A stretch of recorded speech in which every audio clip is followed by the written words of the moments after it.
So hello everyone, welcome. I'm so excited that you are joining me this afternoon and we are going to be using some watercolor. My name is Jamie Naluai. I have been teaching and painting and doing art for at least 20 years. And I'm just really excited to do another session with you. So today we are going to be working on watercolor. And I just wanted to give you a little bit of a history of my fascination with watercolor. I was in 8th grade art, and if anybody asked me growing up what my favorite subject was, it was always art. I know a lot of people love recess or lunch, maybe people like math and science, but if you asked me, it was always art. And I had an amazing art teacher in 8th grade, and he gave us an assignment to do a watercolor. And I did a barn. My mother still has it framed in her house. She lives in Utah. And I just fell in love with watercolor. And I know a lot of people get a little bit nervous about watercolor, but I want to tell you that it's not scary. Watercolor is not scary. You can fix it, right? You can do very elaborate paintings with watercolor, or you can be very loose with watercolor. You can use certain tricks and tips to make your picture look better. You can use water to fade it out. You can use more color to make it darker. So there's a lot of fun things that you can do with watercolor. So today I wanted to just start with some of the basics. And the first one is this. I guess let's go over some tools, right? And the first one really is, what kind of paper do you have? Hopefully you got yourself some good paper here. So I have this one right here. Watercolor paper, says it right on it, very easy to find. You can get this at Hobby Lobby, Walmart, Michael's. It comes in different sizes. This is the 9x14. And this right here is the number to look at, this 140 pound. So it's a thicker paper, and it'll take the water a little better, because we all know what water does to paper. It just deteriorates the paper. So you've got to get a nice thick paper so that when you're doing watercolor, the paper holds up. Now, that's not to say that if you over drench this and overwork this paper, that your paper will still deteriorate, because it will. That's one thing about watercolor that hopefully you can learn through this, is just having a softer touch and not overworking it, because it will deteriorate the paper no matter what. I know that you can buy specialty papers that have a higher pound, but this one is perfectly acceptable for the projects that we're going to be doing this series. So first things first, paper, very important. So hopefully you have some of this. And not only do I have this, but I also have just some paper off to the side that maybe it's thinner paper, maybe it's this kind of thinner. And what that does is it's a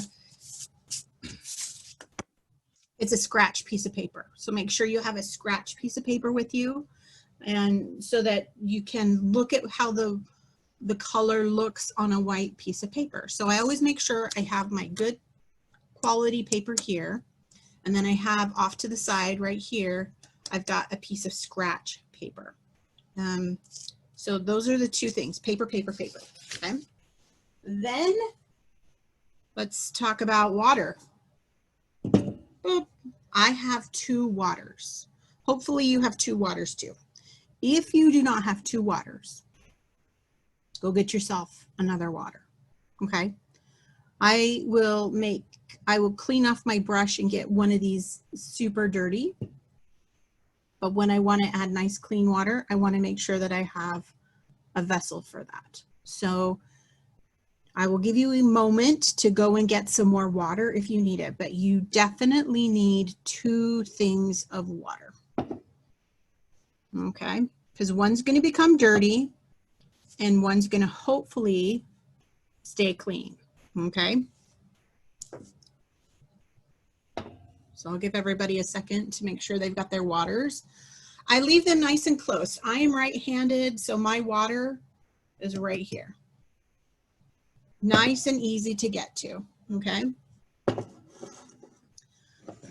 And if, see, my vessel is not see-through, it's opaque. I have to make sure that I can see inside of it so that I don't get the wrong water when I'm dipping, right? If you have a paper cup that's white, you can't see through it, make sure it's close enough to your eyeballs that you can see inside your cup and make sure that you're dipping into the right one. It's your dirty cup or your clean cup. And you know that sounds really weird, but it is important to be able to see inside of your cup. Okay, so now that I have my water and I have my paper, 2 pieces of paper, right? My clean one and my scratch. Let's talk about some paints. Now, hopefully everybody saw those little tutorial videos that I gave about watercolor. And I'm going to show you what I'm going to be working with today, because I want to show you that all of this works regardless, okay? So I have some of the squeezable stuff here, and it wasn't Artist Loft. This is actually just something I had on hand. I wasn't going to go buy anything new. Reeves is a brand that you can buy at Michael's or at Hobby Lobby. It's just another brand. I think it's one of their more inexpensive ones, kind of like an Artist Loft. When you use the tube paints, I just wanted to kind of give you a little bit of a tutorial on tube paints. If they're new, or even if they're old, if they've been sitting around for a little bit, what I want you to do is, with the lid on, is I just kind of want you to like massage it a little bit, because it will separate inside of these tubes a little bit, and you will open this up and you'll get kind of this. See, now that's a good one right there. You see that? You see that? So it's more like it should be, almost like a toothpaste, right? But some of them you can open up and you'll find that they're like a little bit, see, and that's a good one too. So just make sure before you put it in whatever you're going to put it on that you've kind of massaged it a little bit.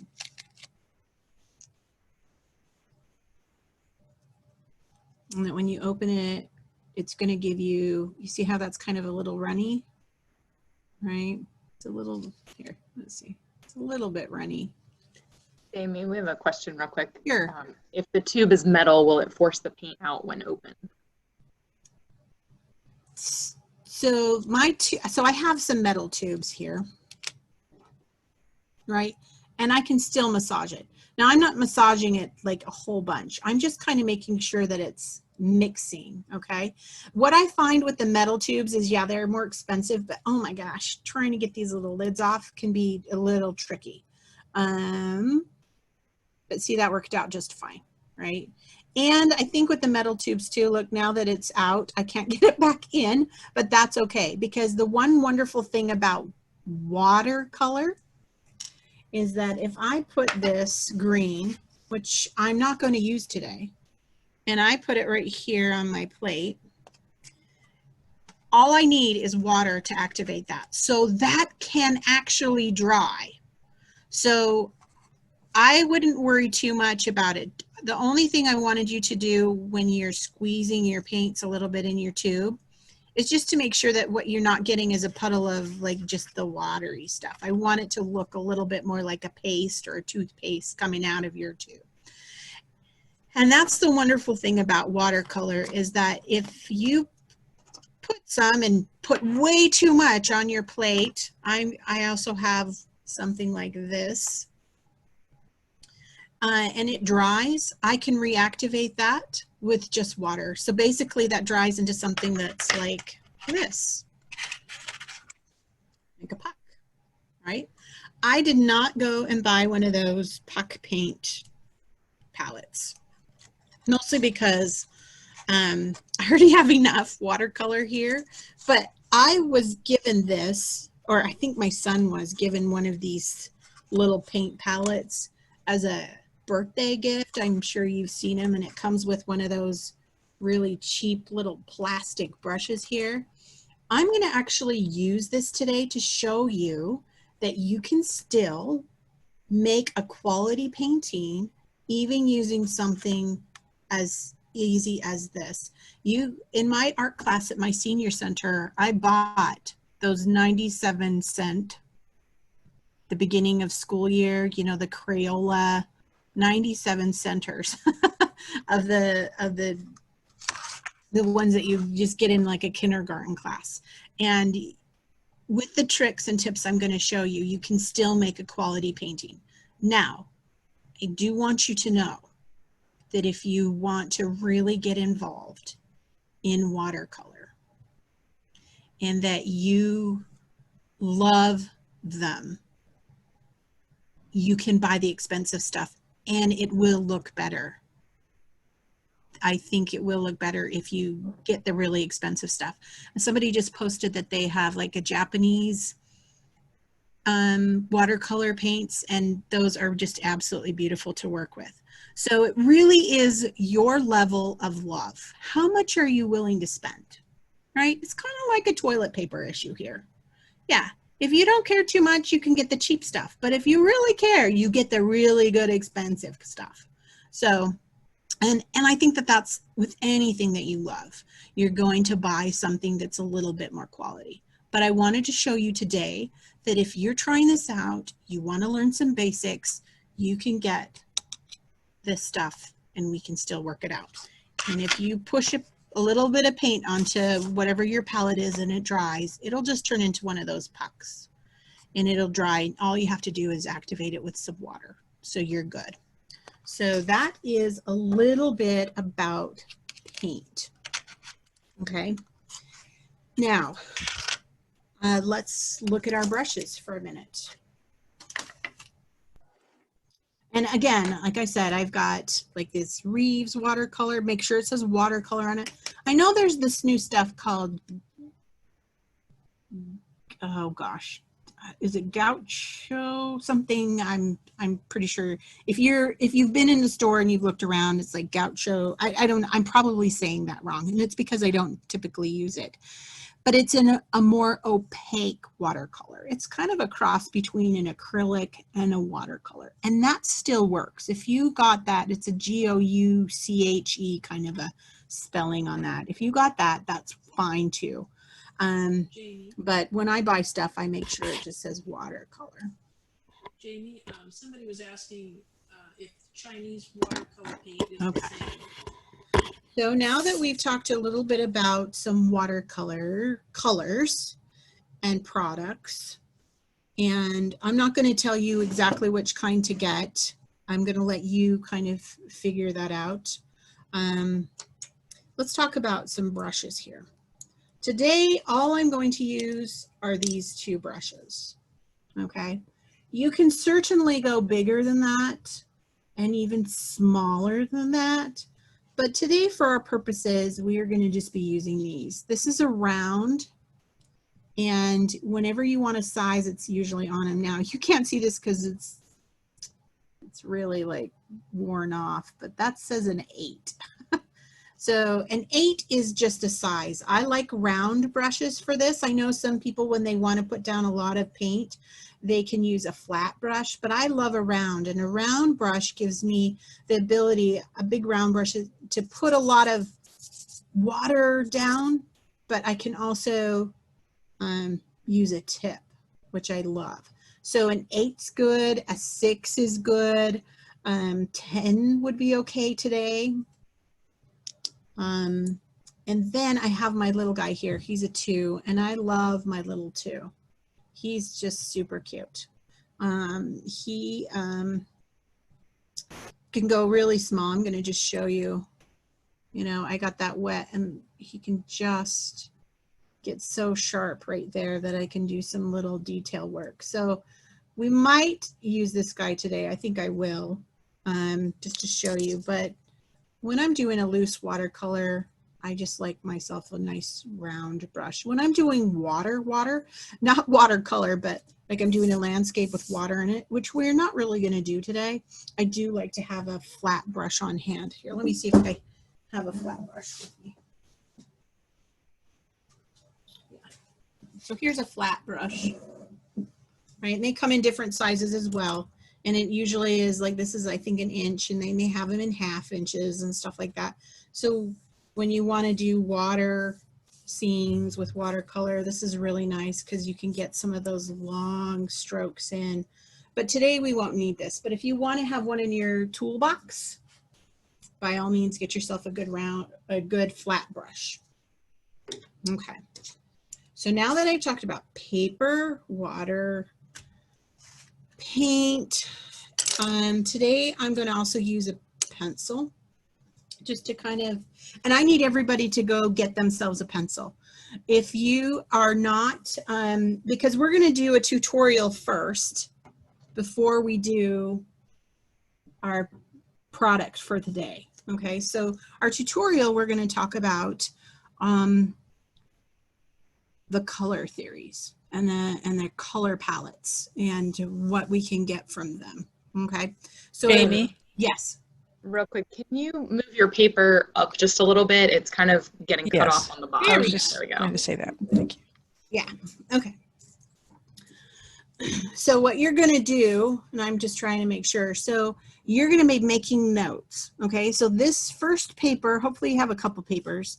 This first paper, we're going to make some notes, and we're going to do some tutorials with watercolor, just so that you know how it looks and how it feels. Now, for those of you that have already done watercolor, this will probably be old hat, but I'm kind of, you can do it several times. And I think every time you do it, it helps you just become a better watercolor artist. So even if you've done watercolor before and you know the tricks and the tips, it's always fun to just make sure you write this. And then hopefully you'll keep this paper and put it in. I will actually just slide this here. I'll show you what it's going to look like.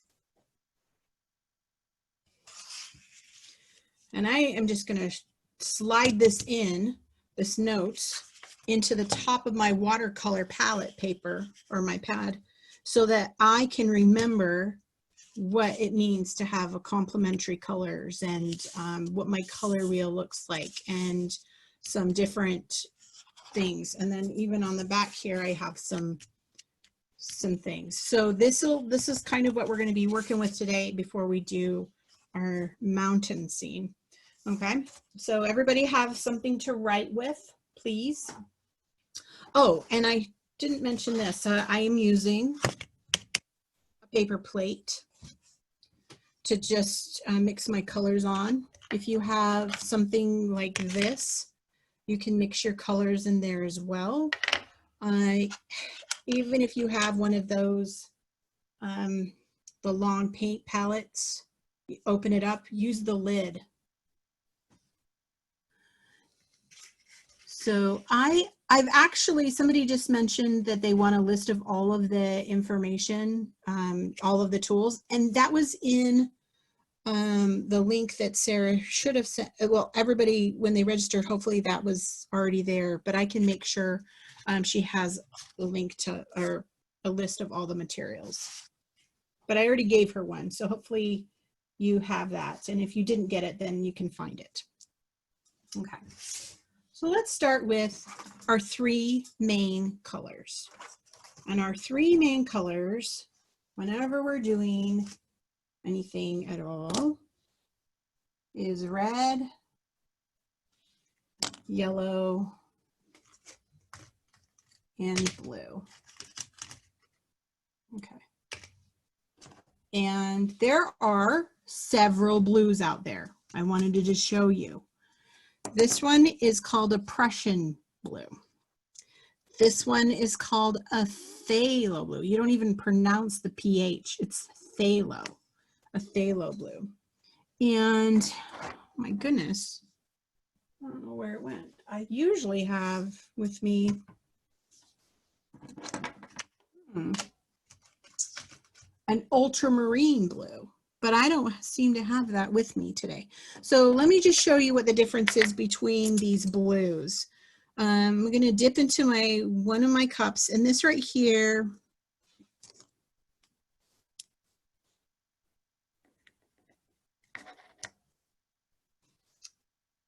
is a Prussian blue. And this right here is close to my ultramarine, so I'll probably use this one. And I'm just gonna you can use your, what is it called? Your scrap paper. So here's my scrap paper, and I'm just gonna see how it looks. Right, that's a pretty good, if I were to say blue, that's a good blue. Ultramarine blue is good. A Prussian blue I think is a little bit darker, but that's a really good basic blue. I don't want you to use your phthalo blue, and I'll show you why.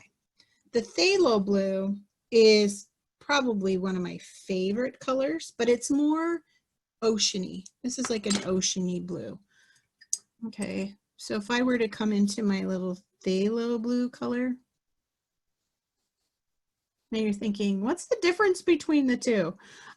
This one here, it just reminds me a little bit more of like the ocean and waves and turquoisey. I mean, in some paints you can see it a little bit more truly.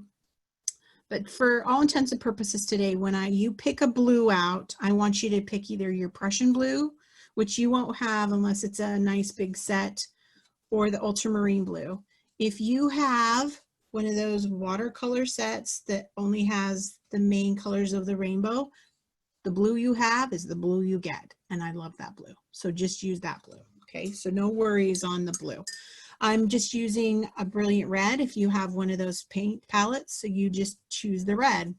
And then I'm using a lemon yellow. So I think it's a little bit more yellowy than any of the other yellows. So Jamie, you have a question about Russian blue and cerulean blue, and which are cobalt. Prussian is a P, Prussian blue. Mm-hmm.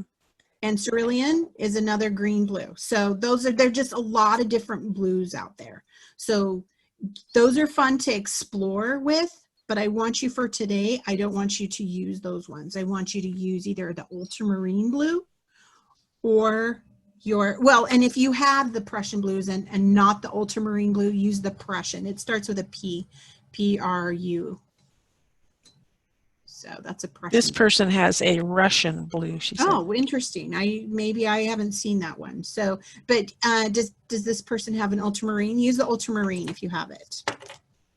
If not, I guess use that one. The one that looks the most like a blue you would find in, let's say, the rainbow. If you were to think of your primary colors, 1, 2, 3, red, yellow, and blue. And this really brings up a good point. Let's say you get a new art kit, okay, a new watercolor set, and you really want to know what all those colors look like. This is something I want you to do this week. So here's your first homework. Write it down. Yes, I give homework, people. So the first thing I want you to do is I want you to take and I want you to make a chart of all your colors. Chart your colors. So you're going to take a little bit of every single color that you have, and you're going to get yourself a good brush and some water, and you're going to take all those colors and you're going to make a chart. I'm going to show you what I mean by that. This right here is going to help you every time. So this is kind of an interesting set, right? This is kind of like, has got a lot of weird colors in it. I mean, that's a weird kind of yellow, and there's 3 kinds of greens. And you may think, okay, is that what it looks like? Oh, sorry. Is that what it looks like? But the best way to do that is to just do this. So, and this is really how you get familiar with what water does to paint, right? You're just going to come in here. I'm going to get a little bit of water on my brush. And I'm going to just make a chart, and I'm just going to put, okay, that's the red that I have in my palette. Now notice these are not listed by name. I don't have any names on those. So you could actually make your chart look exactly like your palette. And you could tuck it right in with your palette so that you would know what those colors looked like. Just getting a little bit. And I am noticing right now that this pink is not very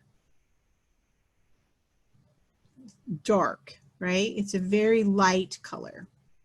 Okay, and it doesn't saturate as much. It is more translucent. And you can see that from on the camera. That's a very translucent. I'm going to come in here, and water activates these paints. That's why they're called watercolor. I have a lot of people, I will not lie, that are so afraid that they don't put enough water down.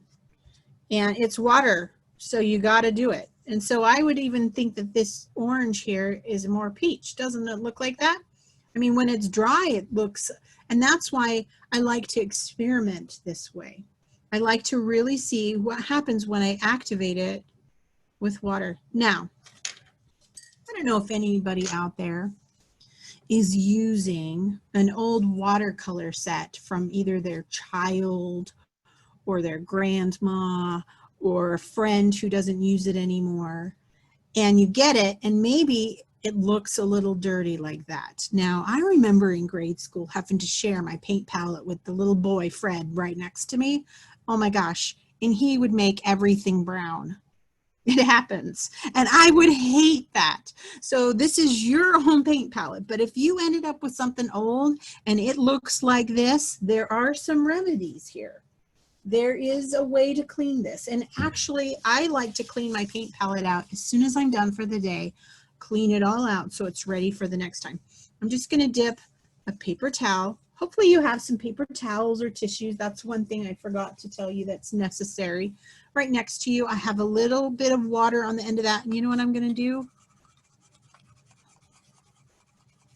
I'm just going to clean it out. Look at that. Good as new, right? Just a little bit of water. So if you have a dirty paint palette and you want it to be a little bit more clean, very simple remedy. And when you're doing this, you might get your paint palette dirty and think, oh my gosh, it's a mess. So clean it up when you're done. And that's the easy way to do it. So I'm going to come back in here to this yellow. It looked very, very vibrant, dry, but I'm already noticing as I put it down, it's like a creamy yellow, right? So then I would go through all these colors in the same format, in the same way, so that I knew what they looked like. Now, if you're working with something like this, they have names on them, right? But I mean, I don't know, what does this pain gray looks like? It looks a lot like it has some, it looks black to me. So how do I know the difference between this one and my black one? Well, we're gonna, you know, make a chart of that. So I would just go through this and I would take a little bit of water. And since I'm not gonna put it on my paper quite, I mean, not put it in, I would see, look at that. That's actually, it's a gray, but it has a blue tinge to it. Ooh, I'm really liking that. I love Payne's gray. And it might be hard for you to see through my camera lens what that looks like. That's why I want you to experiment with your own paint palettes. And I want you to do this on your own time. But, and then what I would do after I've tested all of them, I would actually just go right here and I'd write down, this is what Payne's gray looks like, right? I know exactly what it looks like now.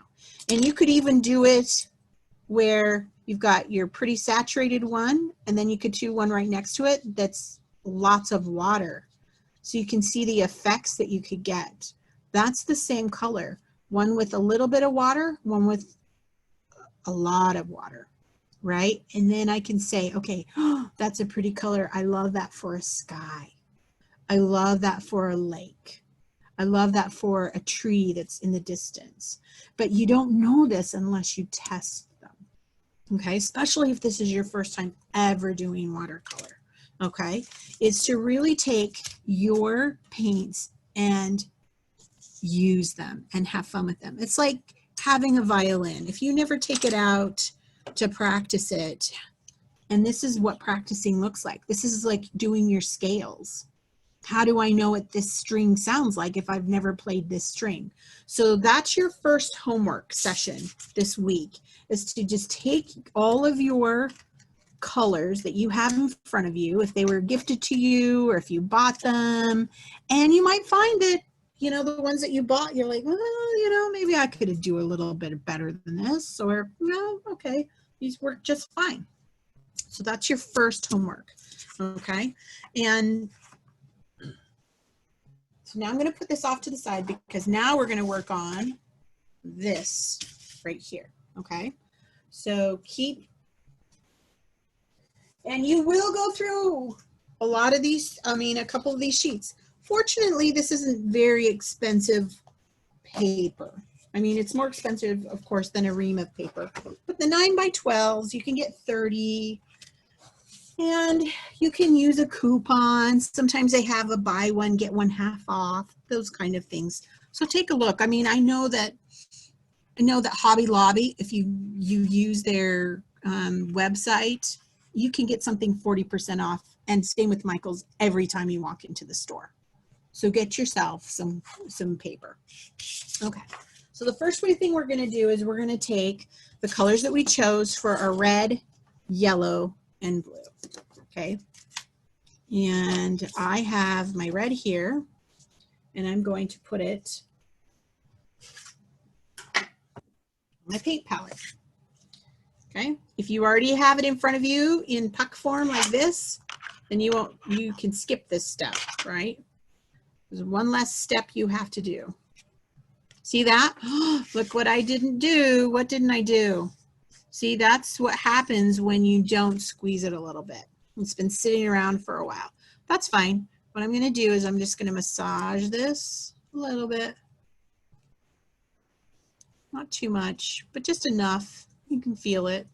I'm going to clean that up because I don't need that. And let's try this again. And still a lot. So you're going to have to kind of squeeze. It looks like I'm just going to have to squeeze some of that out till I finally get, right? Finally get me some. So this is okay. This is normal. So don't freak out. This, of course, is just because it's not a very expensive brand. Okay, you'll get some of that separation. So I can just come back in here, clean that up, and I have. Okay, now let's go to, and if I were given a choice between a lemon yellow and if I've got a better set, I do like the cadmium yellow. The cadmium yellow is a pretty color. So whatever yellow, but I'm going to choose my cadmium. Okay.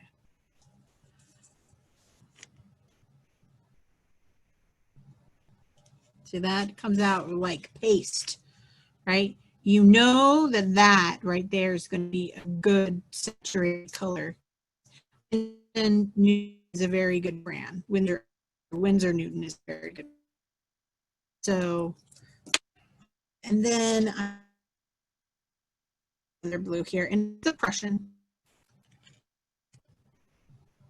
Again, that's a really good. Now, if all you have is this still works. Don't worry. Don't worry about it. This works. Okay. So now what I'm going to do is I'm going to take my big brush. I'm going to put this right here off to the side. So if it's not a shot, you know what it looks like and where it's at. I have it here. I have right here next to it, right over here next to it, my, what do you call that? My brain, my scrap sheets, scrap paper right here. I've got my tools and I'm ready to now. Okay, and we're going to get me some paint, and I'm just going to pull in some of this. Now, what activates color? Water, right? So depending on water, I'll show you how I build my brush, okay? So I'm gonna come over here. Here's my dirty water. No, don't leave your brush. Okay, here's my dirty water. And clean off my brush. I just pull it off, just kind of brush in there and pull it off to the side. That's a pretty brush. I'm gonna get some clean water, and then I come back over. And you might think that these are just little nuances, but I'm telling you, all these little nuances will make or break how much you love watercolor, right? If you don't do some of these steps, you'll think, oh, my watercolor doesn't work right. How come it's not working right? And it might be just something as nuanced as how much water you put in your brush. That's why I'm going to go over all these little things with you. So you see how that water is like dripping right off of that brush. And if you can't tell, it's dripping right off of that brush. So I dip my brush and then I'll come over and I'll swipe it. And that usually gives me just enough water on my brush to come in and activate it. Okay. Now, would I dip that back in there? No, I would not, because then that would make my clean water dirty. If I needed more water, I could come over here and just pick up a little bit more to get that more activated. And this again is something that you're going to have to practice, okay?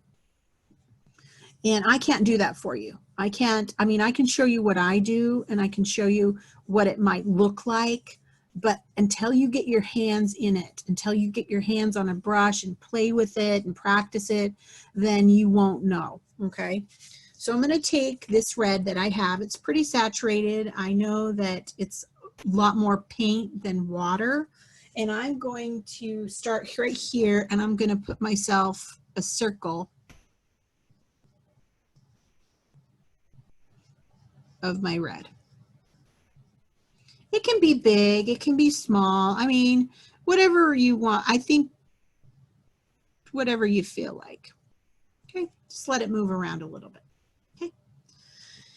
And then I'm going to clean off my brush, like I just showed you. Swipe it off the edge. Dip it once into my clean water. Scrape it off once. And then I'm going to come over here and I'm going to activate my yellow. Now this is something that shouldn't take you a lot of time. I think I'm not going too fast on this, okay? So this part I know you can keep up. If you have all the tools in front of you, this should be easy to do, okay? Without feeling like you're being rushed, because this doesn't have to be a perfect circle, okay? You're just putting some color on a paper, okay? So coming over here, I'm going to put the yellow right here. Now make sure you have enough room right here because you're going to put another color here, okay? So basically what we're going to do is we're going to make ourselves kind of a triangle, okay? And I'm just going to put some yellow at the bottom right of this triangle, or whatever yellow I chose to use, okay? Clean off my brush, swipe it, go dip it into my clean water, swipe it once, come back over here, and let's activate our blue. Okay, that should be enough. You can see that this one has a lot more water in it, and these have a lot less. It's just because these paints are thicker, okay? It's still giving me what I want, so no worries. Okay, there, right there is my beautiful blue. Very nice. And it looks really dark right now. So, and that's because it has more pigment than water. That's okay. Okay. So now since I have blue on my brush, I'm going to start filling in because this is going to be a color wheel. Okay, and a color wheel is more round. So we're going to add a color here, and a color here to make it that round shape. Okay, so that's why I wanted you to leave some space. So the two colors that when these two blend together, red and blue make purple, right? So I can come in here and I can do another blue circle. And then I'm going to go pick up some of that red and I'm going to put it right here. And you're going to say, oh, but I can't even tell that that's purple. Well, if I were to take this and add a little bit more water to it, right? I still think that has a lot of blue in it. So I'm going to go and pick up more red. And really, when you're doing these other colors right here, you have to make sure you have a balance, okay? And that's more purple, I think. And I think you can play with this a little bit until you get it to be the purple. Now, it's so saturated in color that I want to make sure that's the purple that I like. I can actually come in here. I've cleaned off my brush. My brush is all clean and dried a little bit. I can come in here and pick some of this up and come over to my scratch paper and I can say, oh yeah, that's a purple. That's a purple, right? It's okay if it's dark right here, right? And it'll dry a little bit lighter. That is what you will find with watercolor. As it dries, it will be lighter, okay?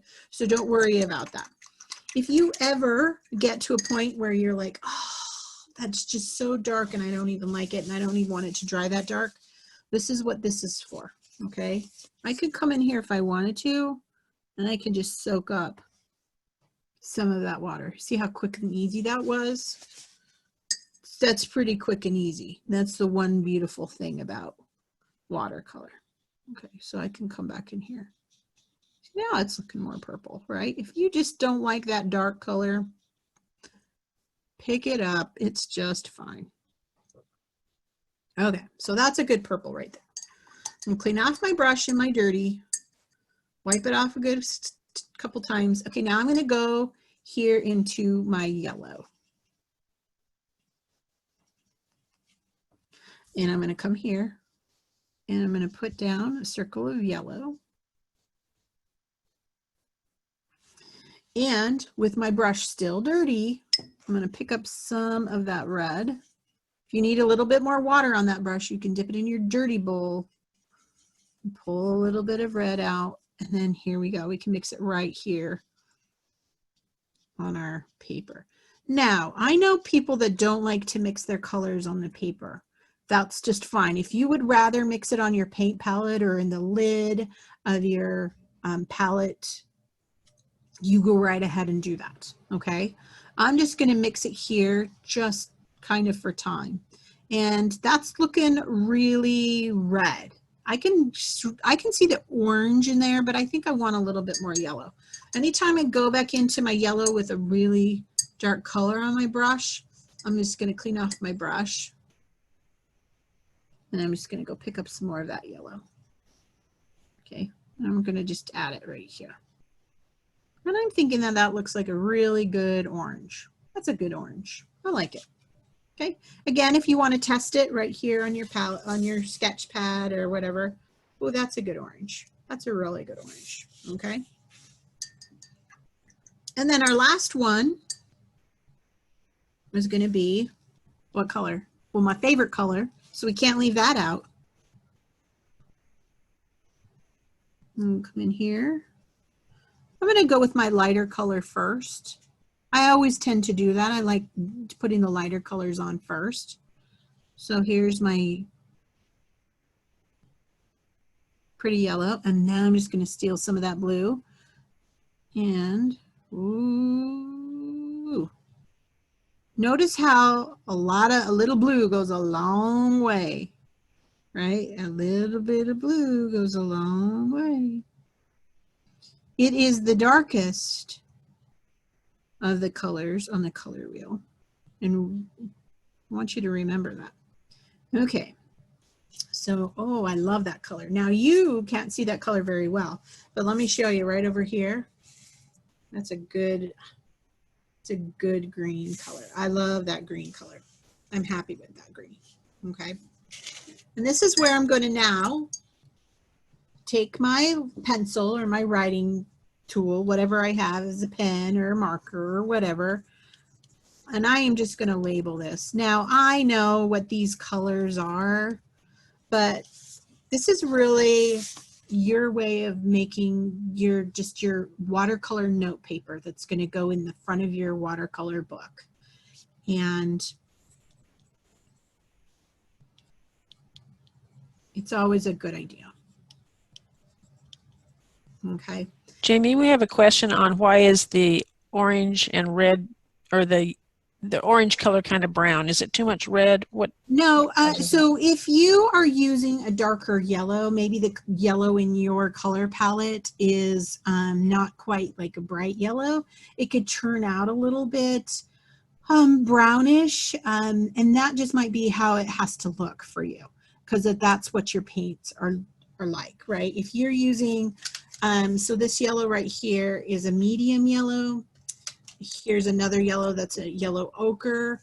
And sometimes you just have to play with these, right? If it's going a little bit more on the brown side, then you've got maybe a darker yellow. So you just have to make sure you get like the brightest yellow that you have. And if you don't have a brighter yellow, then that's just the orange that you get. This yellow in this paint palette here is more of an ochre yellow. And when I put it on my little sample sheet, it came out like a creamy yellow. But if that's all the yellow that I have, I'm still going to just make it work. So, and that again is just you playing around with it. How much red do you really add? Maybe not very much. In mine, I have a really good red and I have a really good yellow, and I did a half and half. So I was able to get a good deep orange. Fortunately, most of you have an orange in your palette. Fortunately, most of you have a purple in your palette. Same with the green. So I'm having you mix these because I really want to show you what happens when we talk about complementary colors. But whenever you're doing any kind of art, you'll already have a green in your palette, an orange in your palette, and a purple. So you don't have to mix them if you don't want to. So truly that really is a choice. And fortunately, you don't ever have to do this, but I wanted you to do this because I want to show you what happens next. Okay. While these are still a little bit wet, I'm going to come in here, I'm going to clean off my brush in my dirty, and I'm going to get a little bit of water and in my brush for my clean one, and I'm going to do this. I'm going to pull this red down because they're still a little wet, right? And clean off my brush a little bit. Go back and pick up a little bit more water. Yes, you'll be dipping your waters continuously. And I'm going to pull some of this green up to meet that red. And you'll see they're going to kind of blend right here in the middle, okay? So the theory is here, especially if you've done a color wheel, you've got the red and its opposite is green, because there's only the three colors that you'll ever use, right? Red, and if you're not using red, you're using the other two, which is blue and yellow, which makes green. So when they come together, right here in the middle, what we get is a brown. If you mix a red, a blue, and a yellow together, you are going to get mud right in the middle. So I wanted to show you how that works. So I'm going to clean off my brush again, pick a little bit up, and I'm going to come and pull over some of this purple. And what's the opposite of the purple? The yellow. So really, and when you blend it right here in the middle, you're just getting all sorts of weird stuff, okay? That's what happens when you start mixing these colors, is that they start blending and creating mud. And this happens more frequently in watercolor than a lot of the other, like oil, it doesn't do this unless you intentionally blend them. In acrylics, they don't blend unless you intentionally blend them. But all it takes is one stroke and that paint will just flow right into the water and you're going to get yourself a nice big mess. And this is, see, look at my yellow. What happened? All I had to do was add water and right into my yellow. So if that's you and that's your case and you're like, oh, I ruined my yellow, you can come in here and you can just dab it out. Right? Just dab it out. I wanted you to see what happens when you start adding water and what happens when you get this mix in here. Okay, so you have your primary colors, red, yellow, and blue. You've got your secondary colors, which is your orange, green, and purple. And then we're going to talk about complementary colors. Okay, they complement each other. Okay. Oh, how are you doing today? You look so lovely in green. That's the red talking to the green. No, they complement each other because they look really good together. Okay, and this right here is key. Complementary colors are key, especially, well, any kind of art, but really important when you're doing watercolor, I think. Okay, so I'm going to give you a way to remember how the complementary colors work. Okay, so I'm just going to write down my primary colors here. I'm just going to write it: red, yellow, and blue. Right? And then the secondary colors are on this side, okay? And I have the camera way down low, so I only have this amount of space to work with. So I'm trying to make sure you guys can see what I'm doing the whole time here. So my secondary colors. So all I have to remember is that the complementary color for red is going to be the other two primary colors mixed together. So yellow and blue make green. So red and green always look beautiful together. I want you to think about it. A red rose with beautiful green foliage. Christmas time with red and green everywhere. They complement each other. They look beautiful together. The holly and the berry, right? And so let's go to yellow. So yellow complements, well, what two other colors mixed together haven't I used yet? Red and blue make purple. And yellow and purple go together. Now, this one right here, if you're a Ravens fan, yes, that right there is, and a lot of the footballs colors are actually complementary colors. I remember my brother had, and this was the 80s, had a Denver Bronco leisure suit. I kid you not. And that thing was bright orange and bright blue. So let's talk about the last complementary color. And that one is, if it's blue, then what two aren't we using? Red and yellow make orange. And that Denver Bronco leisure suit, full on, everything was a bright blue and a bright orange. And I'll never forget that. But I want you to also think yellow and purple, very regal, right? A purple robe with gold sash. Okay, they look very beautiful together. And then your blues and your oranges, I want you to think of like a beach. The blues with the brown, yellow, beachy, or orangey sand. Maybe a beautiful orange sunset with the blue sky and water. Very complementary. So if you know these things, this right here makes your work pop. Okay. Here's the problem when we're doing watercolor though. There's this beautiful balancing line here, right? A little bit of red, and then you have some green. A little bit of yellow, and you have some purple. Or a little bit of yellow, you have some purple. But as soon as you get yellow and purple together, you get this lovely line right here that becomes what? brown, mud. And I actually love this because it's all the colors combined, but you might not love this if you're trying to do a holly and an ivy and you end up with brown leaves and brown berries, right? You probably don't like that. So this is what I want you to practice with here today. Let's just make that brown. Let's see what happens when we add all those colors together.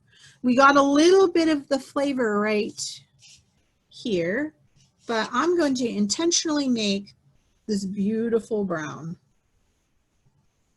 Okay, I'm just going to add some red, clean off my brush, and I'm going to come in here and I'm going to add some yellow. Now it's a beautiful orange, and clean off my brush, and now I'm going to pick up some blue.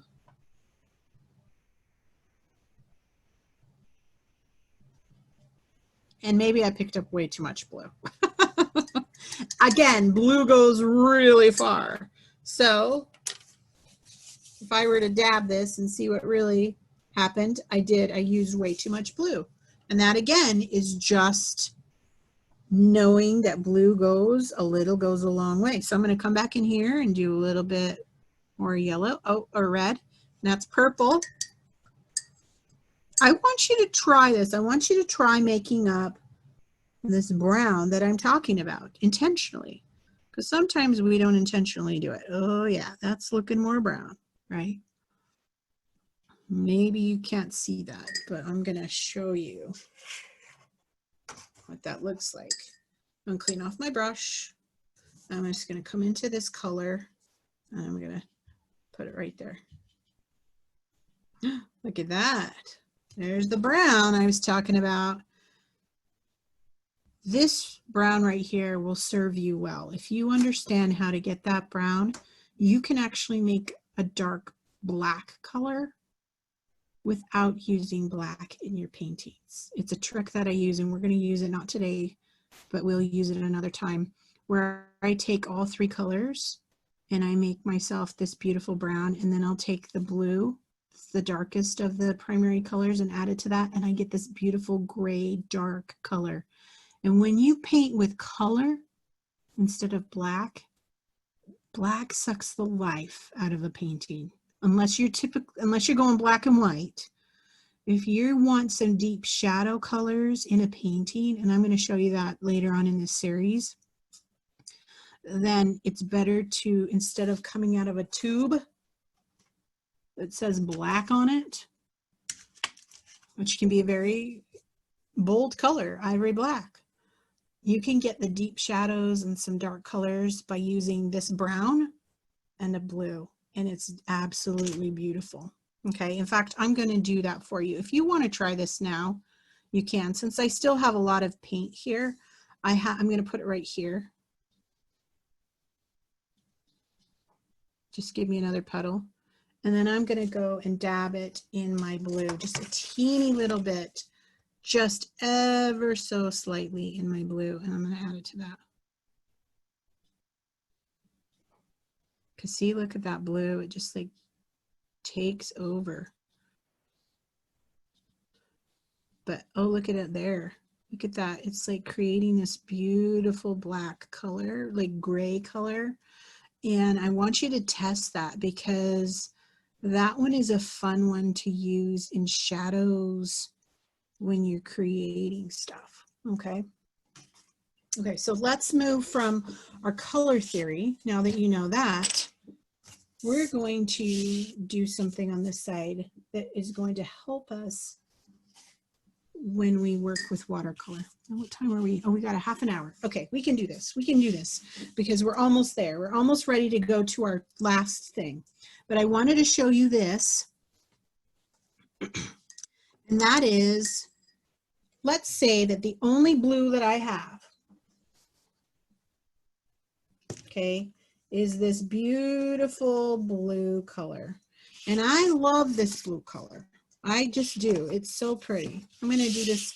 Get your scratch paper, okay? Get your scratch paper out. I'm going to put this off to the side. And I'm going to put my blue down here, right? what if that's the only blue I have in my palette? Especially people that have the one that's the long one that is either the Crayola and only has like the 7 colors plus black and white, or brown, black and brown. And then, so that's like 9 colors total. And you only have this blue, but you want to do a stormy sky. How in the heck are you going to get a stormy sky out of this blue? Well, you could always just use a black, right? But what did I just say about black? Oh my goodness, it'll suck the life out of your painting. Don't do it. And so I use its complementary color to tone it down. Looking at our chart, what's the complementary color to blue? It's orange. In fact, it's right here on the color chart, right across from it is orange, okay? So if you have a little bit of orange in your paint palette, which you should, because if you have all the colors, then I can come in here and I can grab some of this orange. Just a little bit of this orange. I'm going to just get this kind. It might be a little bit too creamy, but I'm going to try it. And I'm going to add it to that blue. Ooh. Right? And you can use those words, ooh and ah. I do. Every time I play with these colors and I just find a color I love, I'm like, oh, look at what I just did. And I want you to just test this, right? You're not making brown, so you can't have the same amount of blue and orange, but oh my goodness, look at how pretty that blue is. Now I'm going to show you what we just did, okay? I'm going to show you what happens when you mix a little bit of its complementary color. I'm going to come back over here, and I'm going to come over to my blue right here, and I'm going to put a dot right here. Right? That right there is a beautiful color. And that right there can give you a stormy sky. And if you wanted to, and it's hard for me, I mean, I'm looking at this as well on my computer screen and you're like, ah, I don't see a difference. That's why I want you to try this, right? You don't understand until you try it yourself. But that right there is a stormy blue. Okay, because I added a little bit of orange. I want you to see what the regular blue looks like against it. Come back in, I clean my brush off. This is the regular blue. You see the difference? This right here is a pop of blue. I would do a peacock in that. I would do like a beautiful bluebird in that.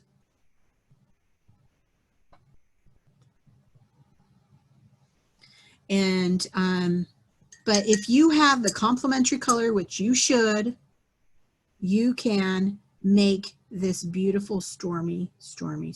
Now, what if you have this bright orange and you want kind of a dull, sandy, kind of brownish beach, or maybe a little bit more subtle?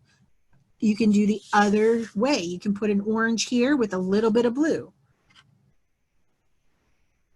So I can do a little bit of orange. That's what my orange looks like from that paint palette. Like I said, it's kind of creamy looking. But anyway, there's the orange. But if I were to take that same orange and put it here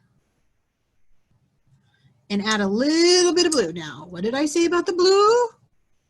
A little goes a long way. So I'm going to just touch this blue just so very right there in the middle. I'm going to clean off my brush before I even mix it.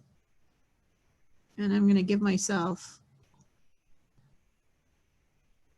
and that is, I like that color, right? I would do this for sand. I would do this for shadow of an orange, right? We're not going to take the time to do it right now because we only have a half an hour and I really want to get to a little project today. But I want you to try this with your yellow, your red. I want you to put a red dot here and I want you to add a little bit of green. Okay, I want you to do some yellow and I want you to add a little bit of purple. And I want you to test these and see what you can come up with. Because this right here is how you go from 3 colors, ladies and gentlemen, 3 colors only. And you can make a plethora of beautiful scenes using just those 3 colors because you now have the magic. You know what your secondary colors are. You know what happens if you mix them all together. You get a brown. You know how to get a black. and you know how to make that blue into a stormy blue and that orange into a shadowy brown, okay? And it's very beautiful, okay? So I want you to, that's your second homework, okay? So your first homework was make a chart of all your colors. There you go. And your second one is to make your, oh, how do we say them? Use your complementary colors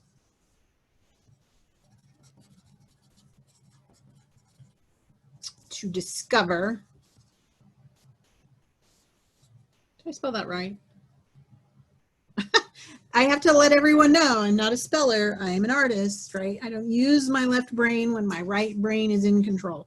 Okay, so use complementary to discover deep, and I'm going to even call them emotional, because I love they have that emotion to them, colors, okay? Because when you get that paint palette, you just get all the bright stuff, which is beautiful. Don't get me wrong. Oh my gosh, I love the bright stuff. But if you want to create a scene with emotion and love and just depth, then you've got to use your complementary colors so that you can really see that. So I want you to experiment with that. And 3, I want you to make that black. I want you to discover your blacks and your browns, okay? Using just your 3 colors, just your main colors. Now, I'm going to let you cheat a little. Actually, it's not cheating, but I'm going to let you use your orange and your purple and your green in your paint palette. I'm not going to say no to that. But this green right here, this permanent, it's light green, right? It's not my favorite green. I can get a truer green, I think, if I use my yellow and my blue. But I'm going to let you decide. But I would much rather use an orange for my paint palette. To tell you the truth, than to mix one up. And I definitely would much rather use my purple in my paint palette if I have it than mixing it up. It seems like I struggle with those 2 the most. And it sounds like somebody already did. Their orange wasn't coming out quite right. So if you have an orange, which you should in your paint palette, use those. And that's not cheating, right? Okay, so now that we have our color theory, you guys know what some of your homework is. Let's paint a little picture. And you're thinking, oh my gosh, we have 20 minutes. How are we going to paint a little picture? She's crazy. Okay, I am a little crazy. And if you don't get done with this, I'm not going to say, oh, what's wrong with you, right? So if you don't finish this, it's just fine. This right here is really just about value, which means dark to light. And this is about choosing one of your 3 colors that you love. So you can choose, if you like red, do this in red. If you like yellow, do this in yellow, or purples. If you like purple, do it in purple. If you like greens, do it in green. You pick your favorite of your rainbow colors, whichever one it is, and then you pick that color and you're going to use its complementary color. Okay, so let's say I love green, which I do, okay? I'm going to get me some green on my palette. Well, I'm not going to do green because I don't like any of them and I don't want to mix it. Oh, actually, I do have some green. Oh, I'm going to do green. Okay. Okay, so I'm going to put some green on my palette. Just a little bit, not a lot. Maybe. Okay. And I have red already on my palette. Okay, so see here, I got a little bit of green and I got a little bit of red. Now, I want you to keep this, whatever your paint you're using as your paint palette, keep it because we're going to use it next week, right? And now I'm going to take my little pencil here, and this is where people freak out because they're like, oh, I can't get it to go right. I just want you to do some mountains, okay? And you're going to do 3 sets, okay? And like 3 lines. Now, I know some people that love to do this, okay?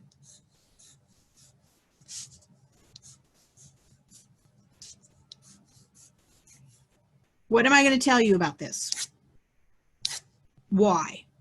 Well, since we were 1, 2, 3 years old, everybody, right? Busted if you do that. I love that somebody said that.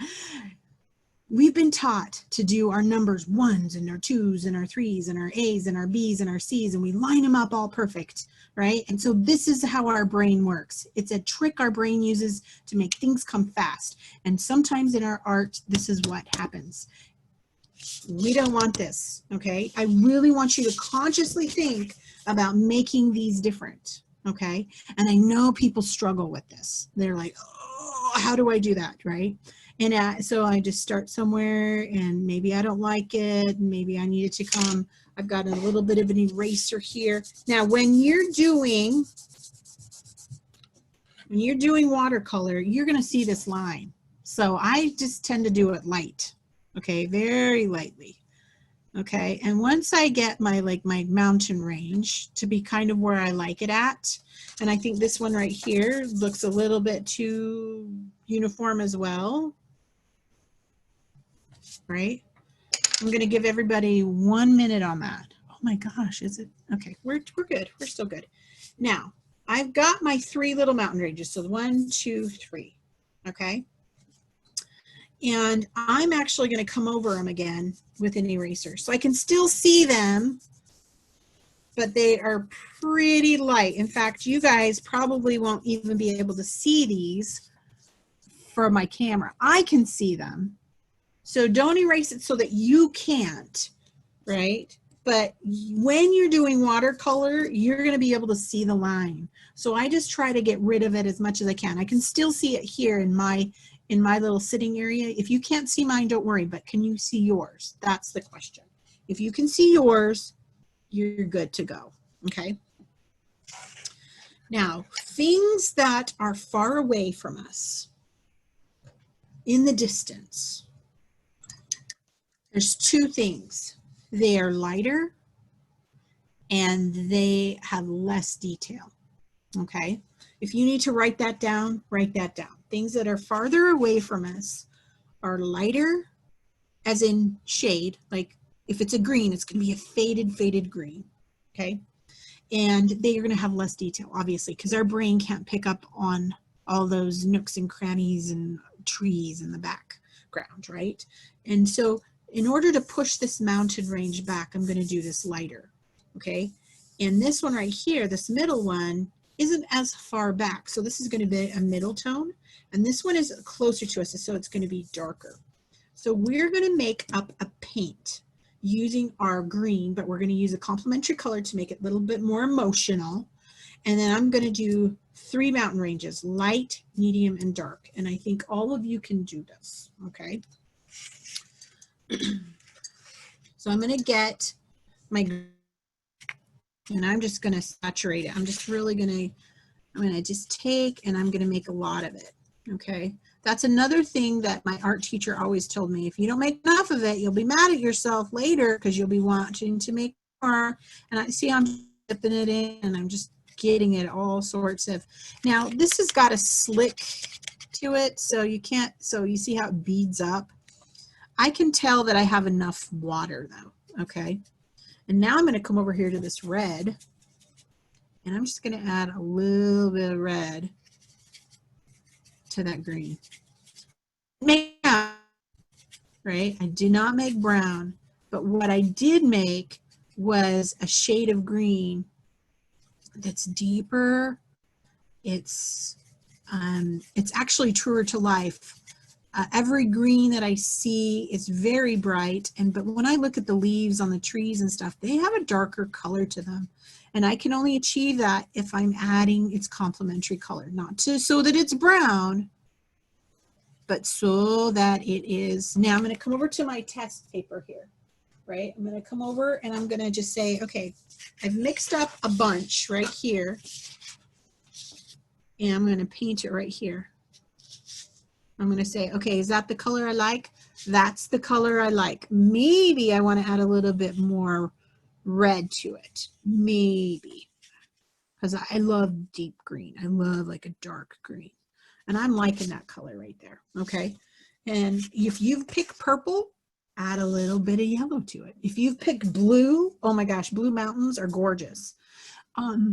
especially Blue Ridge, they really truly are blue in the background. They're gorgeous.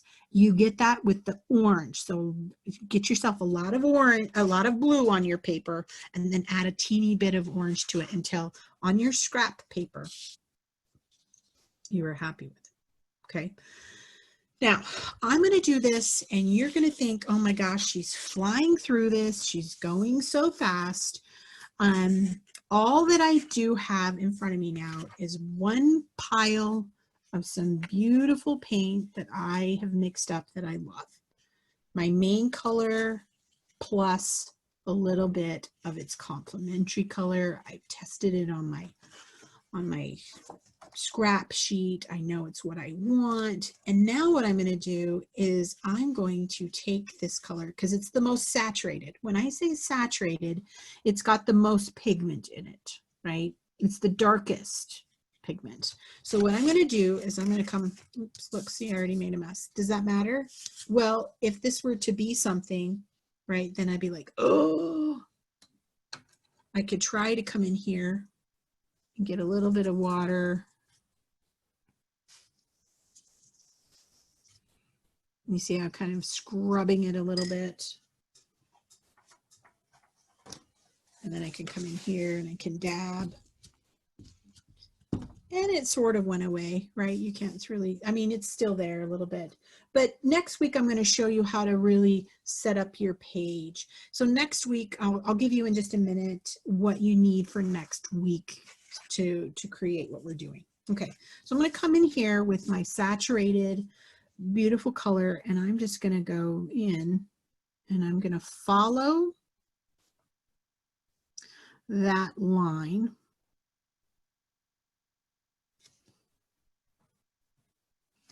Right?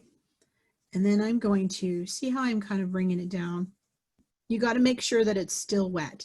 This is called wet on dry. Okay. My paper was dry and my paint is really wet. Okay. And I'm just coming in.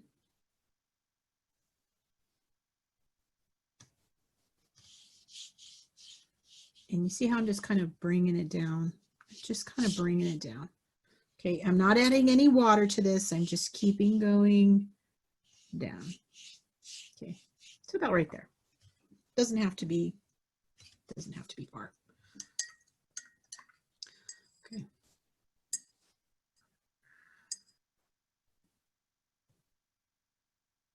For those of you that like to go slowly, I'm going to give you 1 minute. Wait, I'm so mean. You can't do that. I think that this is something, this again is just a practice. This is kind of fun. And I don't want you to spend too much time worrying if your line at the top of your mountain is perfect, right? The most important thing is, do you have enough paint? That's what's important here, okay? And you're not going to be able to finish this today, okay? Simply because we have 15 minutes and it takes a little bit of time for this to dry. But you'll be able to finish this on your own today, okay? You'll be able to finish this on your own today, but not in the next 15 minutes. And the reason why is because when I want to put down this next mountain range, and I'm going to do this so you can see what happens, okay? I want to do my second one. Well, I want it to be lighter because it's further away. Well, I've got my paint. I've already used the darkest one right down here. Now I'm going to add a little bit of extra water and I'm just going to thin it out a little bit. So more water, less pigment, okay? And I could go in and do the same thing and I could just see how much lighter that is. And I follow, see why I'm saying don't overly darken it or put your pencils in there, because what'll happen is, now, if you take too long, you know what's going to happen? You're going to get a line here. You don't want a line. You want to be able to bring that down. So you have to do this somewhat quickly. Okay. So let's say that I come down here and it's actually had time to dry a little bit. But look what's happening here. What's it doing? Water does this. Water loves to bleed. Water wants to go where water goes. And I'm going to mess up that whole ridge line. It was perfect if I start doing it now. That's why I want you to wait. And look what happened here. I dropped a little bit of water on there, and now I want to move that around so I don't see that drop. Well, what did I just do? I messed it up a little bit. Okay. These are some things that you have to be aware of when you do watercolor. It will blend. If this is wet and then you want to add another color, it's going to just bleed right into it, just like our yellow did when we did our color wheel. If you accidentally drop some water on here and you let it sit, it's going to pull up that pigment, and then you're just going to get a spot. Now, I have this wonderful person in mind that I grew up watching on PBS growing up, and I loved him. You probably know him. His name was Bob Ross. And what did he say? When you mess it up, you dress it up, right? There's happy little mistakes. So if you are going for this gorgeous scenery and you drop something right there, you know what you're going to do with that later? You can cover it up with some trees, and it'll be just fine. In fact, when you finish this today, I want you to put it off to the side, because we are going to, you can put a bird. I love that. Somebody said you could put a bird, right? So you can do whatever you want with that, right? You could put a house in front of that. So that's really the key here. But I wanted you to know that some of these things happen, right? And next week when we do blending, I'm going to show you a little bit more how paint blends. Okay, a Bigfoot. Oh, let's put a Bigfoot. I love that. That's awesome, people. You do what you want. It's your picture, and I absolutely love it. Okay, so what you're going to do is, and then your third one right up here at the top, I'm going to add way lots and lots and lots and lots of water. Okay, I have lots of water here. And if you want to, always test it right here, right? Is that going to be light enough? And so I'm going to come in here, and maybe that isn't light enough. So guess what I can do? I can just bring some water, right? Because you want to fade it. Now again, I don't want you to do this. I want you to, and you can practice this right now, but just know if you want to do another one later, right? The steps are, and I actually like to go with my lightest one sometimes first and let that dry. And then you can come into your second one and then into your third one. But then you have to make 3 piles of, you've got your dark pile, you've got your medium pile, and you've got your light pile. And you'll know which one because you'll have tested it on here, okay? And see what happens, it's bleeding already into it. So this is something that I want you to take some time on. And I want you to bring this to class next week, and we'll finish it up. I will show you some tricks to finish it up. So practice on one, and then you're like, oh, I could have done way better than that. Well, then do another one way better than that, okay?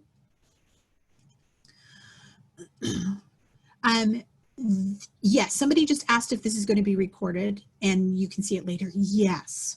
So if you feel like I'm rushing you, Sarah, who is absolutely wonderful, she's from the library. Thank you, Sarah, for all that you do. And Jeanette, thank you for all you do.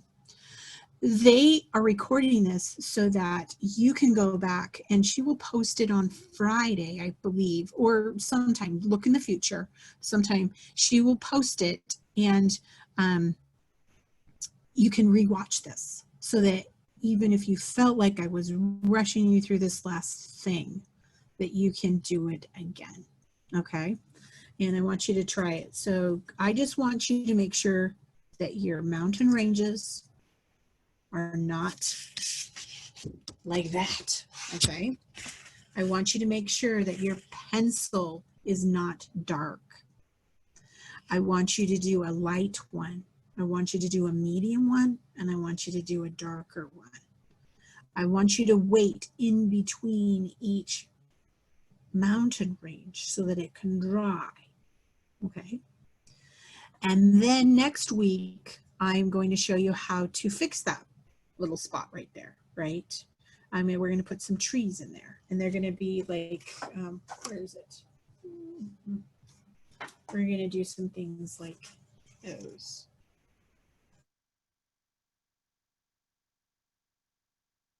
My purple complementary color with the yellow in it, and I love that.